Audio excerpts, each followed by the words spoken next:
What do you see, first of all, when you arrive in a foreign country? Along with national landmarks, you see money.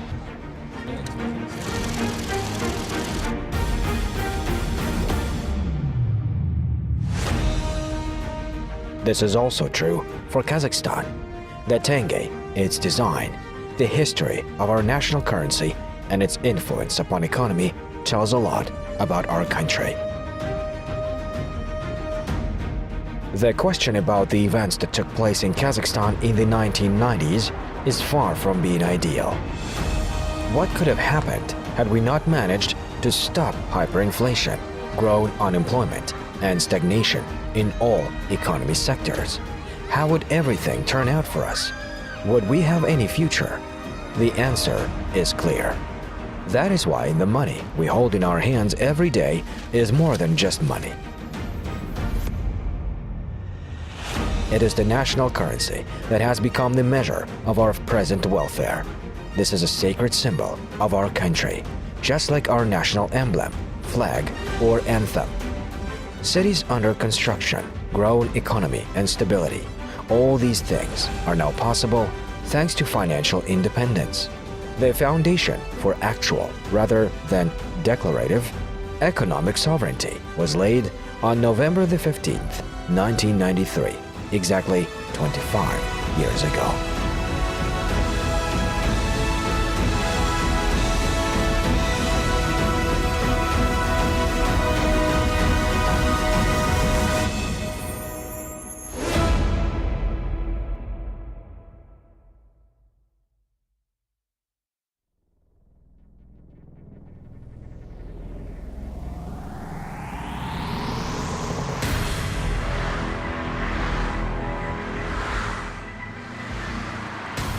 Now people remember the environment surrounding creation of the national currency. What preceded its introduction? What barriers did we face on this journey, and how did we manage to overcome them? And finally, why, back in September 1993, 5 CIS countries, namely Kazakhstan, Uzbekistan, Armenia, Tajikistan, and Belarus, signed a frame agreement with the Russian Federation on monetary system integration. But then, as soon as in October of the same year, everything suddenly collapsed. That was typical for those times. New independent republics had already chosen their paths, but momentum kept them together. For almost 2 years after the collapse of the USSR, certain member countries of the Commonwealth that were closest in terms of economy stayed in the ruble area. To cut this knot meant to aggravate the total crisis in all economy sectors, but we had to cut it anyway. All this began in a distant year of 1991. That was the year of the great collapse and equally great opportunities. The people simply did not know where we were heading. Now what? Previously, we had been united by ideology. Everyone knew there was the Soviet Union, and we were on the path to the bright future, communism, to where we were headed. And then everything collapsed. We had no experience of living differently. The Baltic republics used to have private property before 1938, and people remembered that. We had nothing of this sort. And several generations shared the negative attitude towards private property and market economy. They believed that the state shall manage everything. Kazakhstan's banking system was not an independent structure, but rather a branch network of the same bank. So, at the Republican level, we used to have the Kazakh state branch of the USSR, State Bank. Note the word branch. However, the banking system survived after we gained sovereignty and enactment of the law on national independence on December the 16th, 1991. In that situation, the desire of the West to introduce the American democracy principles in our country is totally unreasonable. I had to prove this to several U.S. Secretaries of State. The foreign policy agenda was very busy back in 1991. Foreign politicians were concerned about the USSR's future and realizing that the leader of the Soviet Kazakhstan was one of the few people actually in control of the situation, started to pay frequent visits to our country. The U.S. Secretary of State, James Baker, visited Kazakhstan twice during that year. 2 meetings were held between our head of state and Margaret Thatcher, former Prime Minister of the United Kingdom. The Iron Lady admitted that she was very impressed by the President of Kazakhstan. Founders of states always have outstanding personalities, and Nursultan Nazarbayev can legitimately be deemed to belong to this cohort. The goals he sets for himself and the country are the ones not everyone dares to pursue. In order to reach these goals, Nazarbayev does not adjust to political processes, but rather directs them. In other words, he manages the future. The president's clear vision of the prospects, his political will, and strategic approach to building the state appealed to many foreign leaders.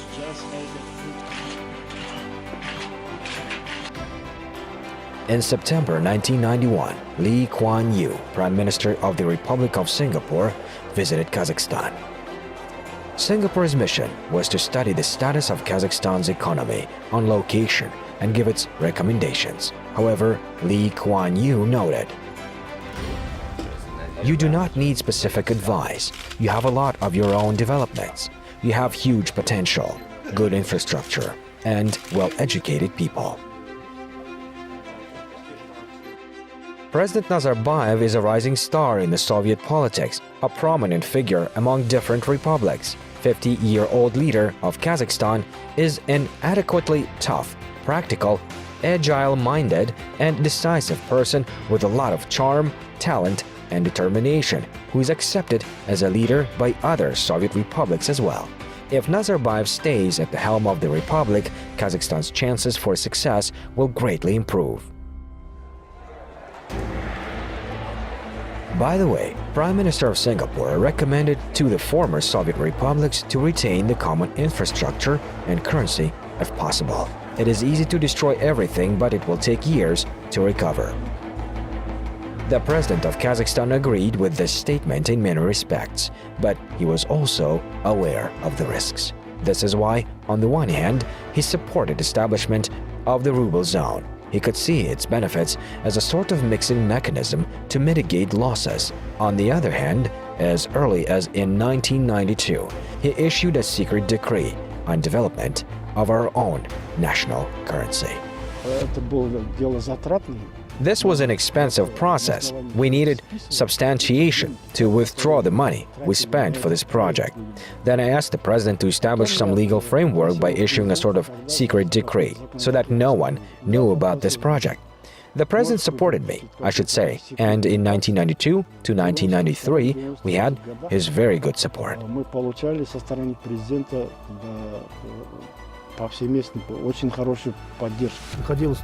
At that time, we had to send bags full of payment orders to Moscow and make the corresponding payments from there to different republics. And then different republics started to introduce quasi-money or coupons, such as Belarus, the Ukraine, Georgia, and our neighboring republics such as Turkmenia, Kyrgyzia. Naturally, the question arose in our further actions. Preparations for introduction of the national currency were completed in record-breaking time.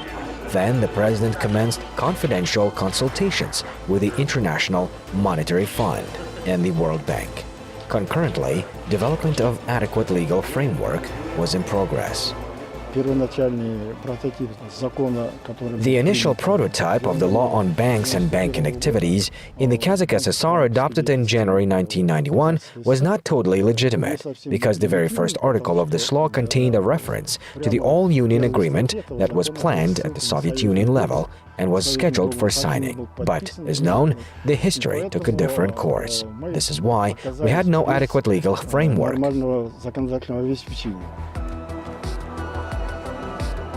The measures taken by Kazakhstan turned out to be well-timed. Even if anyone used to have any illusions left, about establishment of the common monetary area, those illusions shattered after the monetary reform in Russia.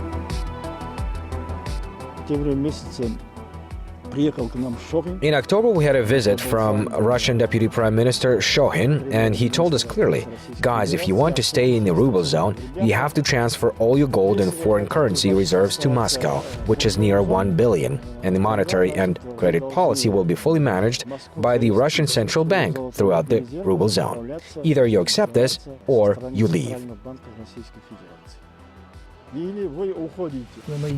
We also visited Moscow to negotiate this issue at the head of government level. A dedicated committee was created, and our last meeting was in October. It was suggested to us to try coupons for a year and then to see how it turned out.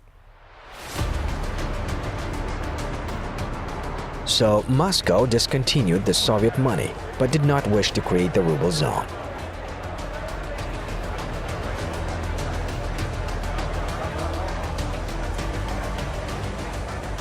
In October 1993, it became totally clear that the partners were not ready for equal collaboration. This turn of events could have led to a catastrophe for Kazakhstan had the president not prepared for the negative scenario in advance.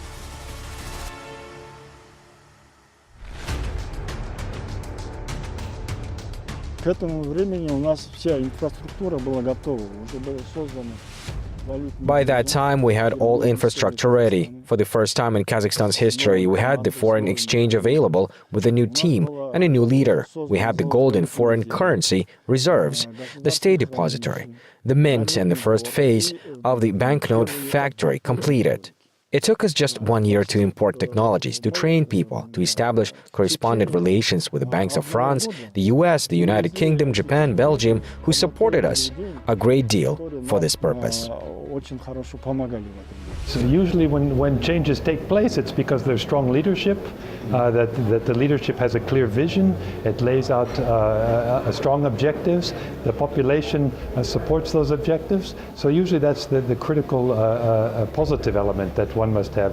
There's also a case of luck. If the situation is difficult in the country, maybe there's even some conflict, support is important, and other international support, all those things come together to help a country at a critical moment. In the meantime, Soviet rubles turned to plain paper, and this waste money flooded into Kazakhstan and other countries where the old money was still in circulation. Tons of this money were realized at the border, reinforced police and customs terminals. It was burned at the border, destroyed, put into storage. But small amounts still leaked in and aggravated the soaring inflation that grew up to 2,500% in 1993. The GDP decrease as compared to 1992 reached 40%, while production decline amounted to 9.2%.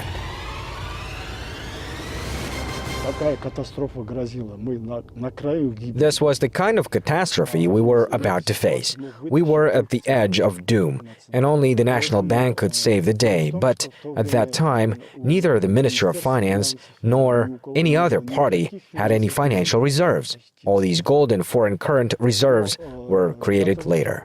The independent country needed its own national currency. Naturally, the cash situation in the country was harsh. We had to give out coal or firewood or essential products instead of pension money. In some regions of the Republic, one had to sign and stamp a piece of paper and take it to the shop in order to exchange it for goods. На своей печатной печать ставил, подпись ставил, и этим печатью шел в магазин и оттоваривал с товаром. So it's one thing to introduce a currency, which is difficult in any case, just for the technical reasons, getting all of the arrangements in place. But then to do so when the ruble was declining, and when the arrangements around the ruble, the uncertainty around its continuation. Our own national currency was vital for us. For instance, many experts thought that Kazakhstan would not be able to cope with the situation earlier than in mid-December. Foreign economists calculated inevitable losses and predicted an economic collapse and potential sovereignty loss. but the president cleared all doubts on capability of Kazakhstan's government. The national currency, the Tenge, was introduced as early as November the 12th, 1993.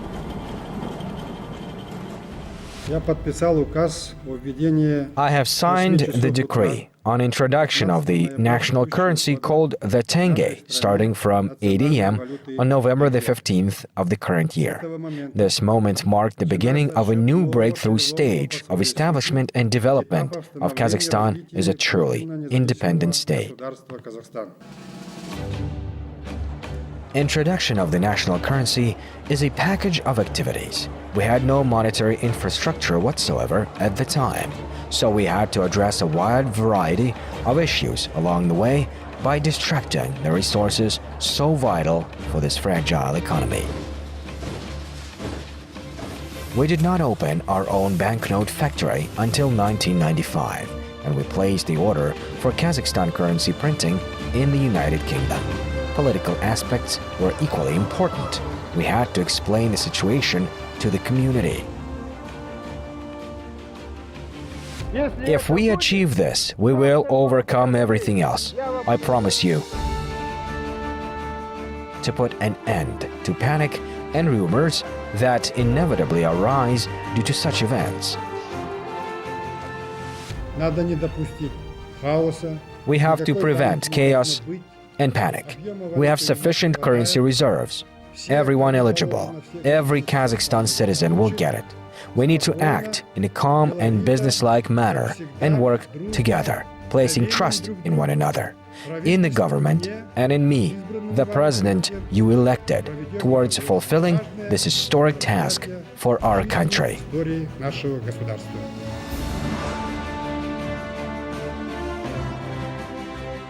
The new money was put into circulation at the exchange rate of 1 Tenge to 500 USSR rubles. Exchange of old money to Kazakhstan Tenge commenced at 8 a.m. on November the 15th and ended at 8 p.m. on November the 20th, 1993. 950.6 billion rubles were taken out of circulation. By the way, we had no metal coins at that time. The mint was put into operation only in 1998, so the first coins were made of paper. The only difficulty was related to metal coin minting, so we will now introduce paper kopecks instead of metal ones. In the nearest future, we will mint metal coins and exchange paper coins to metal ones.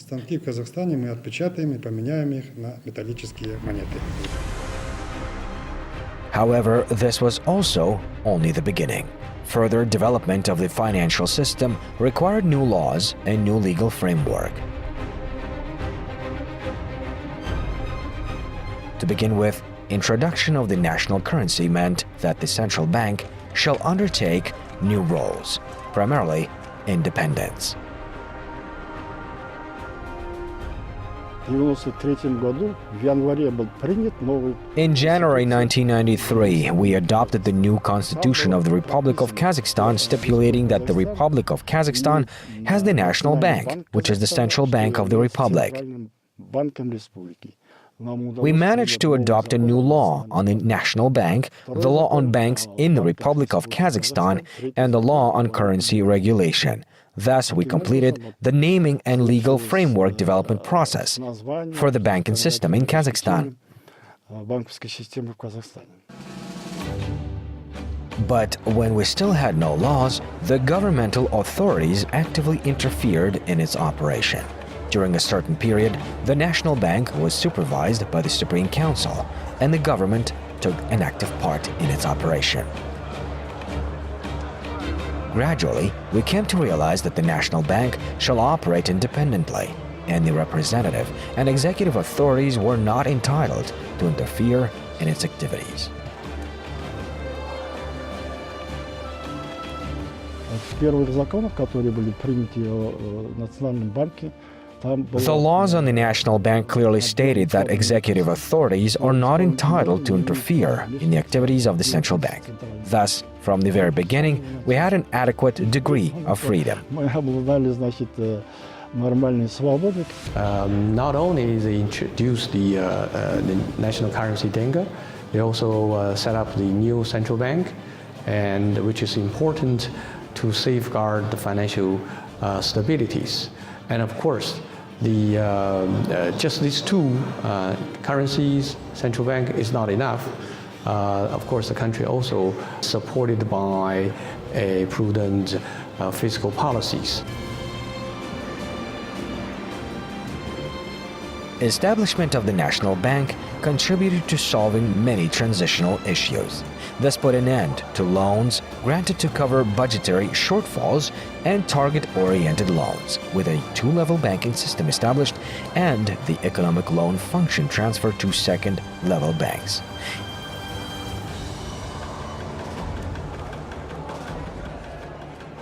In a very short time, a package of activities was developed related to tax, budget, customs, and foreign trade policy. As a result, we managed to fulfill the main task. Kazakhstan succeeded in harnessing hyperinflation. Its level decreased to 60% in 1995. In 1998, inflation reached its historical minimum, 1.9%.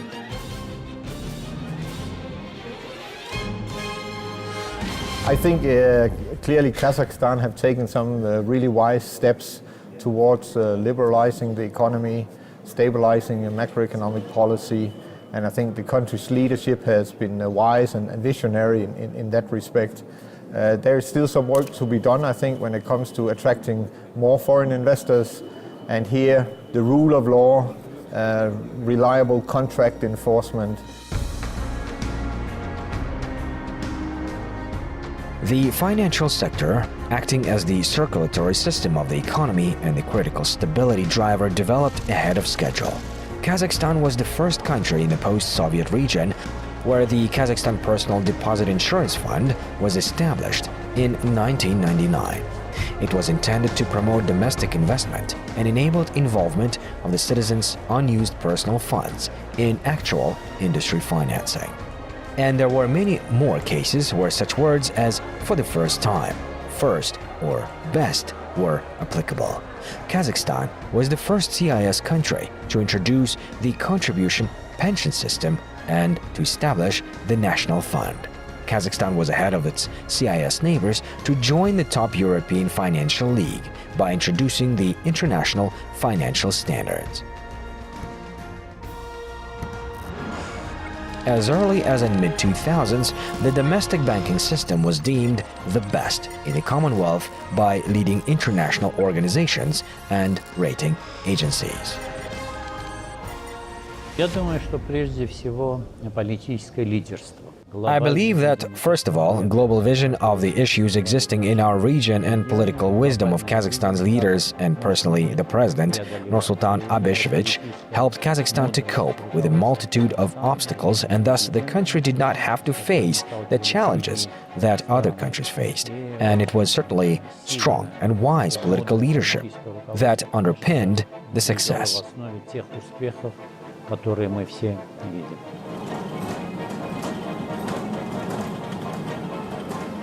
Introduction of the Tenge as the national currency and establishment of the national financial system were tough tests for independent Kazakhstan. Behind these words is the work of many people. I congratulate you on this holiday, on our Tenge's Day, who paved this unbeaten track from scratch, learned to live in the new market economy environment, and created the new economic reality. We addressed three tasks concurrently. The first task was to build this state. The second task was to create the attributes of this state. We had no foreign policy, no national security system, no armed forces. Everything had to be created. Simultaneously, we had to re-rail our economy. And the third task was to create the new social environment. All these tasks were addressed at the same time, at the time of a tough crisis. Much has been done in 25 years, and there's still so much to do. The national economy as a whole and the Republic's financial sector in particular face important tasks. Most reforms intended to promote the system upgrade are already complete. Поменялась сама модель банковского бизнеса. The banking system model has changed in its essence. Previously, when the situation in the global financial and commodity markets was much better and much more favorable, Kazakhstan's economy made great strides forward. In general, the banking business used to be quite cost-effective, so we could afford some mistakes because they were compensated by general profitability of this business. Now, when we face the crisis environment, this model is not effective anymore. All mistakes have surfaced, and our task as the regulatory authority is not to gloss over this issue, but to perform the actual analysis of the current situation. This year, we adopted a large package of legal amendments, and we intend to introduce risk-oriented supervision starting from next year. For instance, when we discover that a bank is pursuing a risky policy but does not yet violate any regulations or requirements imposed by the regulatory authority, when we see that its policy will eventually cause harm and lead to losses for this bank's depositors, we now have an opportunity to address this issue in advance, in cooperation with such bank.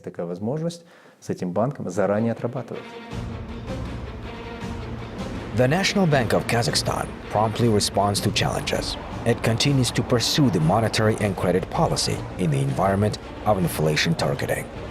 The main goal is to reduce the average annual inflation rate measured by the Consumer Price Index down to 4 to 5% per annum.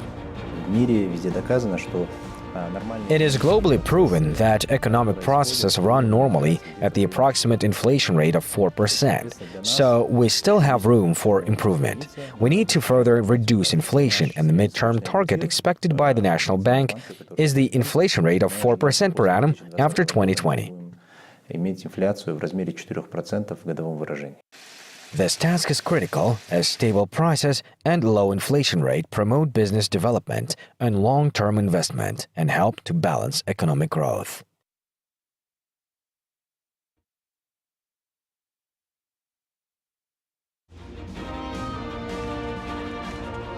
What is also important is that devaluation expectations also decline. Kazakhstan citizens choose Tenge as their savings currency increasingly often. Active de-dollarization of economy is in progress.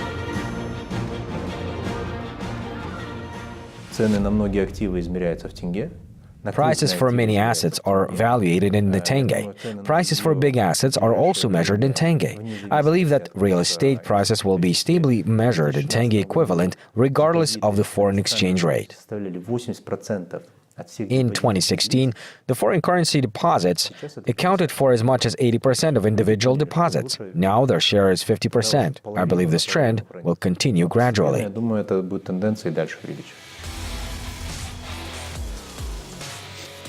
Kazakhstan's economy is closely integrated with the global economy and thus subject to significant impact from foreign market environment. Oil prices, economic stability of closest partners, trade balance.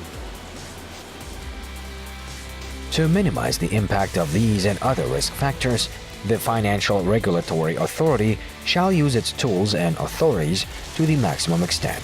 This includes creation of favorable climate to attract investors. In this respect, development of Kazakhstan's stock market is seen as a critical task.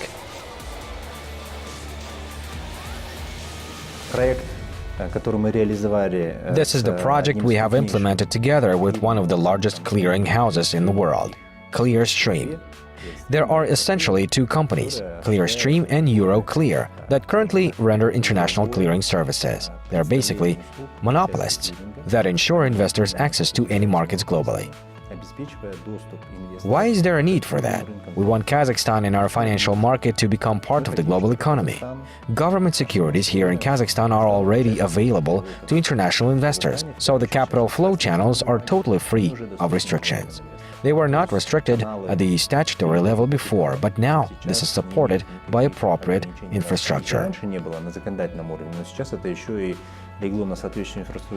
Президент Назарбаев поставил President Nazarbayev, in his address to the Kazakhstan nation, has set fundamental goals for the government. He has set quite ambitious objectives and goals. First of all, they envisage drastic increase in transit transportation that can turn Kazakhstan into a major regional hub.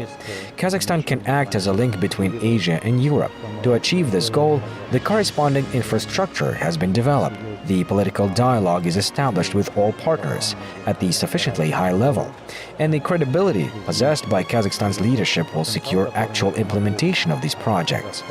And I believe that the economic, financial and political potential accumulated in Kazakhstan may now be realized, provided that such global, large-scale projects are envisaged as voiced by Nursultan Abishevich.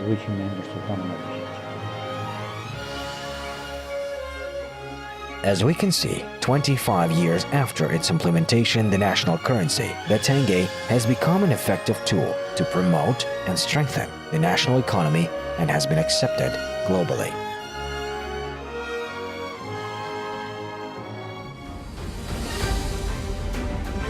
When we look back at the path we have covered, we can definitely say that the key driver for financial and thus actual independence of our country was primarily the leadership skills of the head of state. After the collapse of the USSR, Nursultan Nazarbayev was one of few people in the post-Soviet region who not only had practical experience in solving nationwide issues, but also managed to determine the clear fairway in the stormy waters of total uncertainty. And, as many times before, the president's initiatives mapped the national development path. In this respect, the national currency holds a specific place in the history of independent Kazakhstan.